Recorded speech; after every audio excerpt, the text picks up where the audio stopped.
Class मैं जयकरण पटेल। और आज कल हमने आपको इकाई 6 में बीजीय व्यंजक के कुछ नियम बताए थे कि कैसे हम पता कर सकते हैं कि इसमें कितने पद हैं। तो आज हम उन्हीं से संबंधित चर्चा करेंगे 6A के बारे में। तो आप देखिए अभ्यास 6A।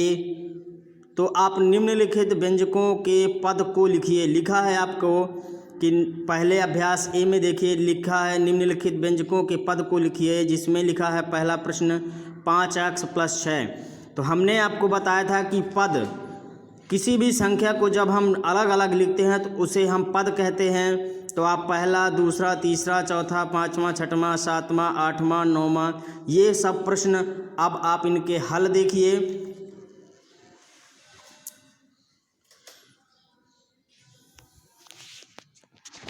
तो चलिए हम अब इनका हल स्टार्ट करते हैं। जैसे इसमें लिखा था 5x + 6 में पद निकालना था। तो आप देख रहे हैं कि जो प्लस की संख्या लिखी उसके एक पद पहले लिखा है 5x और फिर उसके पीछे लिखा 6। तो 5x + 6 में जो आपके पद निकलेंगे वो 5x + 6 है। इनका विस्तार हम आपको पिछले पार्ट में बता चुके हैं कि कैसे हम पद निकालते हैं। जैसे मान लीजिए आपके पास कोई एक व्यंजक दिया था, व्यंजक 5x + 6 था। तो इस व्यंजक में हम 5x को अलग करेंगे और 6 को अलग कर देंगे तो ये हमारे पद हो जाएंगे। इसी तरह a² - 3ab - 4 में पद निकालेंगे तो a² अलग हो जाएगा, 3ab अलग हो जाएगा, -4 अलग हो जाएगा, तो ये हमारे पद निकल आए। इसी तरह व्यंजक 4ax + 6 में पद निकालेंगे तो 4ax अलग हो जाएगा और 6 अलग हो जाएगा, ये हमारे पद निकले। और इसी तरह x² - 3x - 7 में पद निकालेंगे तो x² - 3x - 7 और 5a - b में पद निकालेंगे तो 5a - b। इसी तरह xy² में पद निकालेंगे तो पूरा एक साथ है तो xy² हो जाएगा।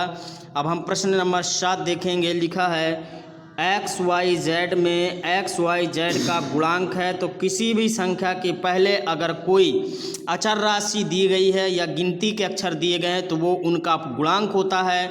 लेकिन अगर उसके पहले कोई राशि नहीं दी गई है तो उसका गुणांक 1 माना जाता है, तो इनका गुणांक 1 हो जाएगा। अब आप देखिए लिखा है कि -3y² में y² का गुणांक, तो y² के पहले माइनस का 3x है तो इसका गुणांक -3x हो जाएगा।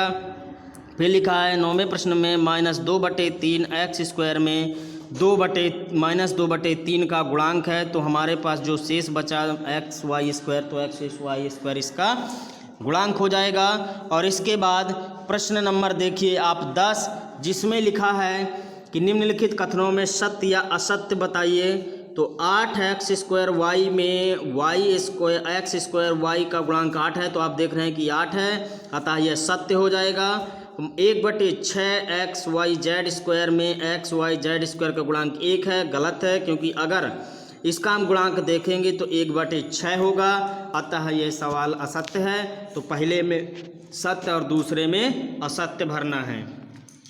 और अब इसके बाद आपको अभ्यास 6B, अभ्यास 6C नहीं करना है, इसे आपके कोर्स से हटा दिया गया है।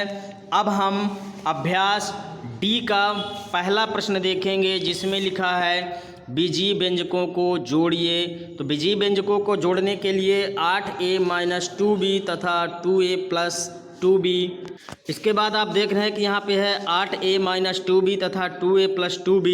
तो हल करेंगे तो 8a - 2b + 2a + 2b, minus का 2b है और यहाँ प्लस का 2b है, तो माइनस के 2b में से प्लस के 2b कट जाएंगे, आपका बचेगा 8a + 2a। तो 8a में से 2a जोड़ देंगे तो 10a हो जाएगा।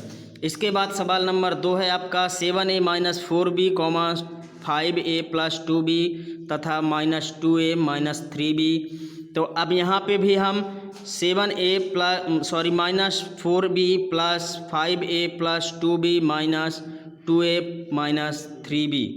अब यहाँ पे देखेंगे 7a + 5a, a को हम एक साथ लिख देंगे, माइनस का 2a माइनस, अब b को साथ में लिख देंगे तो 4b + 2b - 3b, माइनस के 2a और माइनस के 4b और माइनस का 3b, तो माइनस का यहाँ पे हो जाएगा आपका 7b। अब यहाँ पे 12a माइनस 2a है तो घट जाएगा 12 में से 2 तो 10, और यहाँ 7 में से 2 घट जाएगा तो बचेगा 5, 5 को कॉमन लेंगे तो 5 दूनी 10, 2a माइनस b। इसी तरह प्रश्न नंबर 3 में भी आप देख रहे हैं, यहाँ पे लिखा है 19x² minus 5y² comma 3x² plus 5y² तथा माइनस 2a माइनस 3b।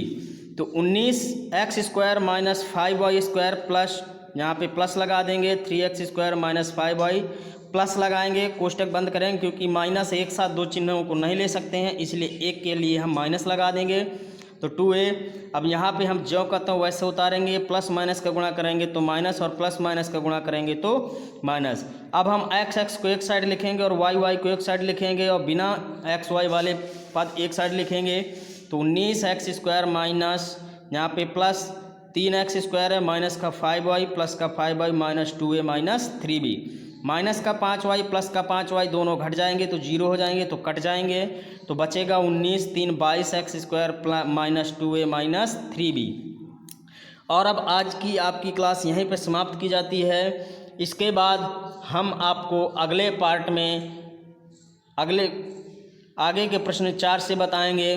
तब तक के लिए नमस्कार, धन्यवाद।